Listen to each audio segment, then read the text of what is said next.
Hello, I'm the Nostalgia Critic. I remember it so you don't have to. Well, there's no doubt about it. Nintendo games rock. Movies based on Nintendo games blow. Therefore, movies about Nintendo games blow rocks. Thus, we enter the horrifying realms of The Wizard, Nintendo's biggest advertising fuck-up since Virtual Boy.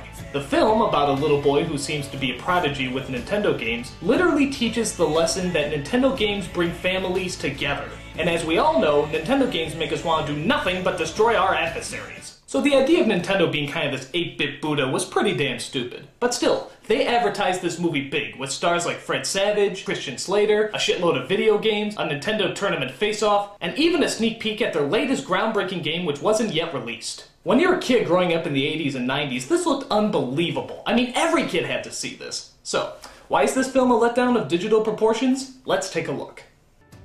First of all, let's take a look at this thrilling opening. Pretty exciting, huh? The Wizard! Champions of Nintendo duking it out in a one-on-one tournament of the Nintendo Master... My god, is he still walking? Seriously, the opening of this film is nothing but a kid walking down a straight, narrow road. Fasten your seatbelts, we're in for a wild ride! Just sit down and have fun, damn it! Okay, so the strange little boy walking down the road is a kid named Jimmy, who just wants to go to California. California! He's returned back to his mother and jackass stepfather, where he continues to stare blankly out into space. Apparently he's been traumatized by the death of his sister, and is seeking an outlet for all his pent-up emotions. I'd like to think that he's searching for a way to express himself. If only there was some kind of game console with two-player gameplay and 8-bit graphics that could allow him to express himself. But that kind of awe-inspiring magic only exists in the wildest realms of our imagination. Meanwhile, we cut to Jimmy's real father, played by Beau Bridges, who surprisingly was available. We also get to see Jimmy's brothers Nick, played by Christian Slater, and Corey, played by Fred Savage. And I never really noticed it before, but Fred Savage is kind of weird. I mean, he doesn't really act like a kid at all. Everything he says sounds like it's being spoken by a high-pitched adult. Will you listen to me? Well, you want to see that happen? Huh? You want to see him put Jimmy in a home? He kind of sounds like a male version of Dakota Fanning, and I don't think that's a good thing. You're getting awful personal, you know. So he sits in his room throwing darts at a map, because I guess that's what kids did before the internet, and decides he wants to take a little vacation. Where? California. No. California! California. So Corey decides he wants to run away from home and live in California. On his way there, he picks up his brother Jimmy from a mental home, where he literally just walks in the front door and steals him away. Where the fuck's security? I mean, there's no sign, no locked doors, no nothing. Did they just forget that kidnapping is illegal? What a top-notch establishment! I can't believe it! Once news of their runaway hits the parents, the mother and stepfather hire a professional runaway bringer-backer person named Mr. Putman. But Corey's father and brother are destined to get them back first, because Mr. Putman has the audacity to bring them back while being mildly rude. I make my money by bringing kids in, and I don't make it if someone else brings a kid in first. We can't let him bring our children back alive and well with such hideously poor manners. To the shipmobile!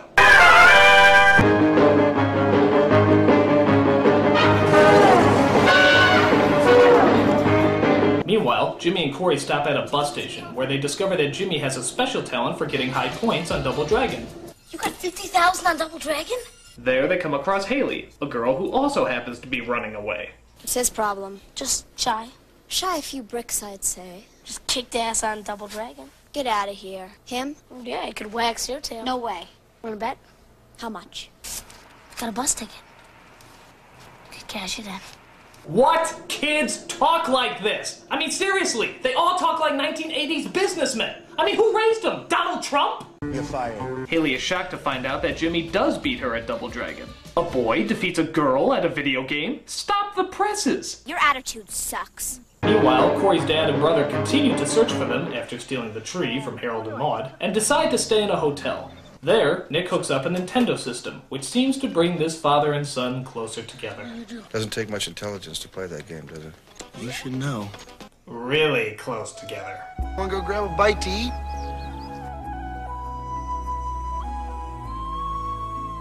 Really close together. I just want to let you know that I'm glad that I'm here.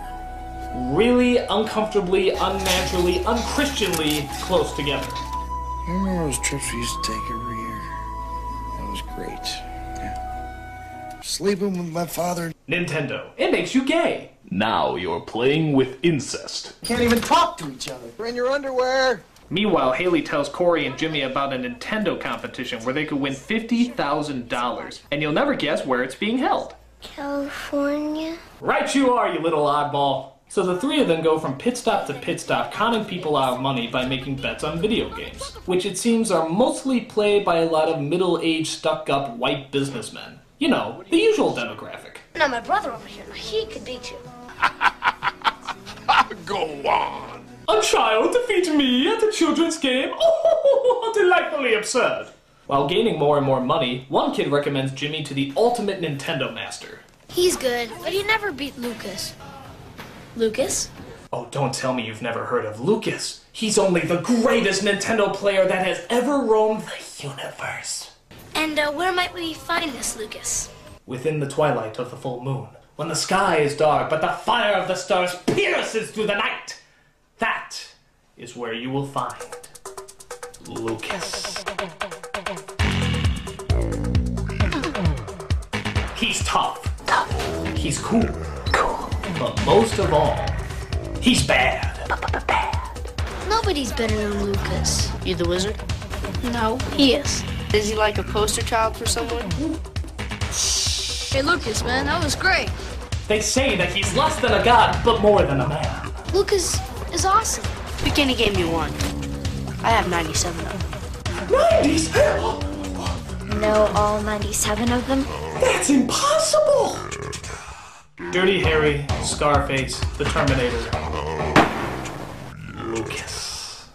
Why don't you just make yourself useful and give me a cold drink? But not only is Lucas a Nintendo master, he is also the keeper of a greater magic.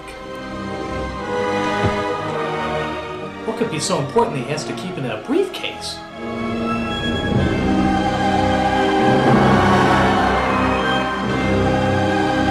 The legends were true. What is that? Power glove.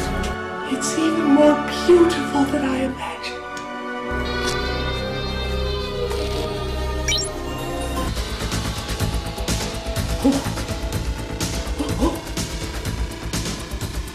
Look out, Lucas! Look out! My God! Oh. He's a madman! A madman! It's like watching Michelangelo carve his beloved David, but with a claw.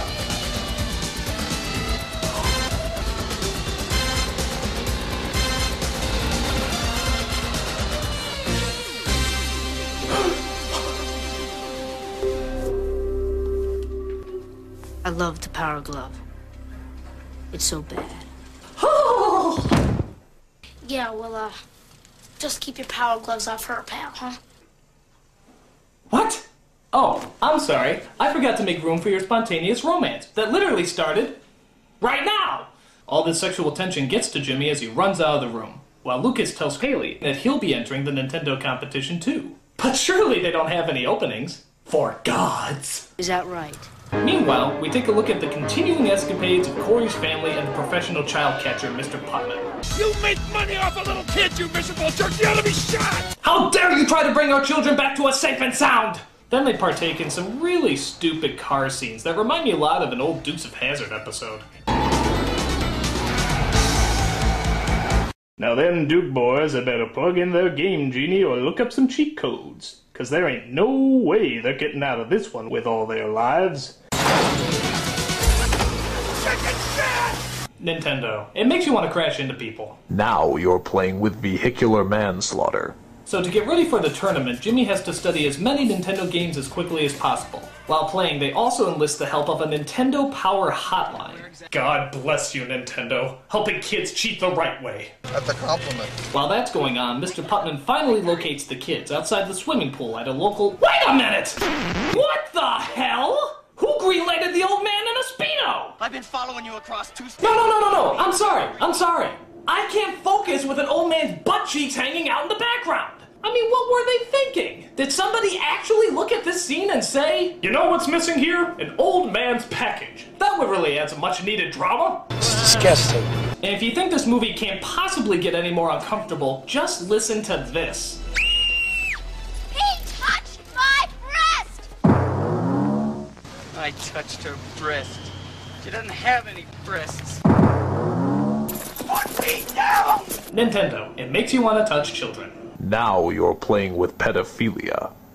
And that's just wrong. Corey's dad and brother aren't far behind when they come across a guy wearing Jimmy's hat. Where'd you get that hat? Couple kids. They owe me some cash. Hey, I'll tell you where they were going. Where? Lucas, darling. So the three kids make it to the competition that's held at the other shameful plug in this movie, Universal Studios, where they come across some very strange adults. Playing Ninja Gaiden. Hey! I'm up here, my little beauties. Move it! You get to your station! You know, I think I finally figured out the main problem with this movie. All the 12-year-olds act like 30-year-olds, and all the 30-year-olds act like 12-year-olds. It's like a topsy-turvy world that only Hollywood's limited understanding of reality could give us. That's very funny. While there, they come across an old enemy. Hey, it's the wizard. Lucas.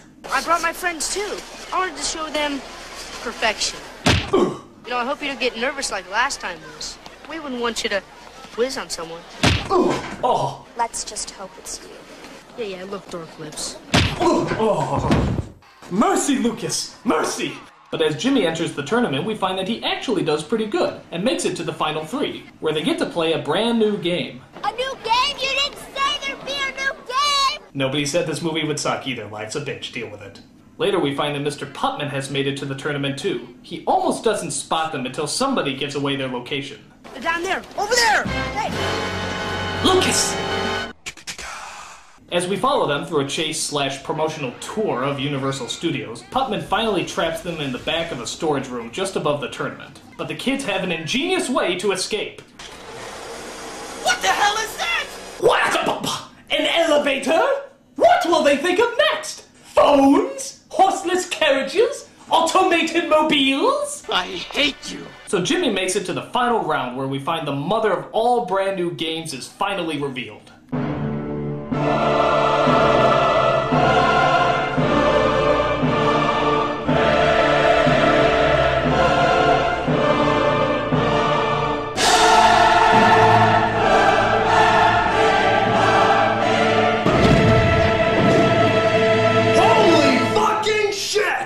Super Mario Brothers 3!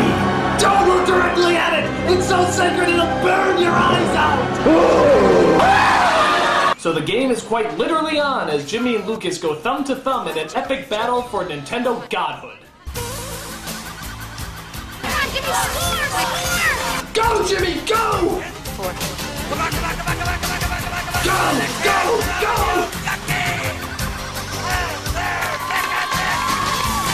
No, Jimmy, no! Remember your training, damn it! You're gonna have to start over, Jimmy. Just stay calm, okay? You can do it, Jimmy! Come on! Final one, Steve. Final one! You're falling behind! Catch up! Catch up! Get the score, Jimmy, the score! Oh my God! No! Corner! No!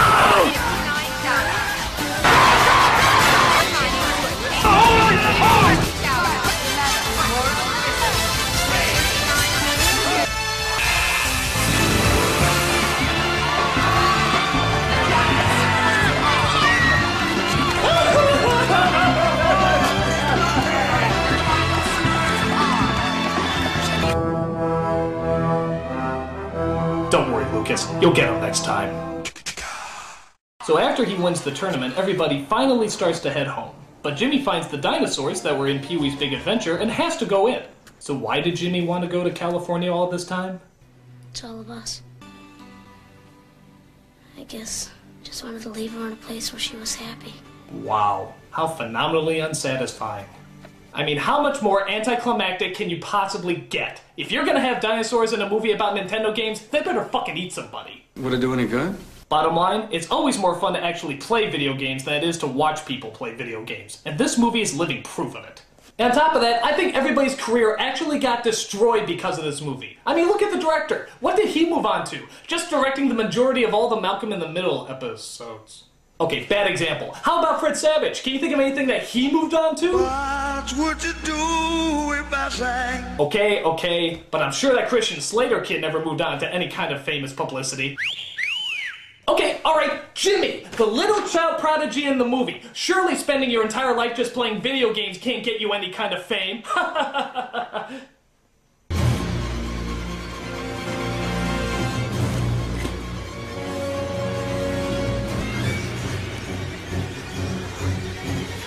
Oh my God!